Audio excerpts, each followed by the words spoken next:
Welcome to Luca and Miguel. Enjoy the video. You start by preparing.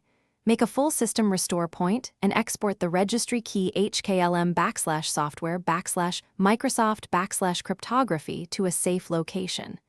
You must be signed into an administrator account. Elevate PowerShell or command prompt as admin. Once done, note the current computer name and any service licenses tied to the machine ID.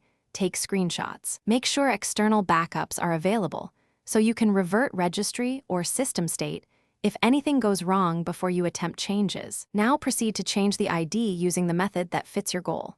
For hostname changes, use settings system about or run netdom rename computer. Reboot after the rename. To change the SID on a cloned image, use sysprep/generalize/oob/shutdown from an elevated command prompt. This regenerates SIDs at next boot.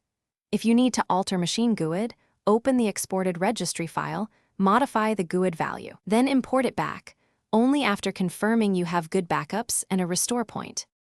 Finish by rebooting and verifying changes. Check the computer name in settings, query the SID with PowerShell or WMIC, and read machine GUID from the registry to confirm the new value. Once verified, reactivate any software or rejoin the domain as required because licenses or AD trust may need refresh.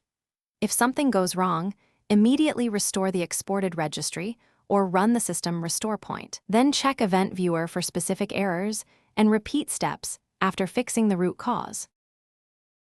Thanks for watching and please subscribe. It's the best investment you'll ever make.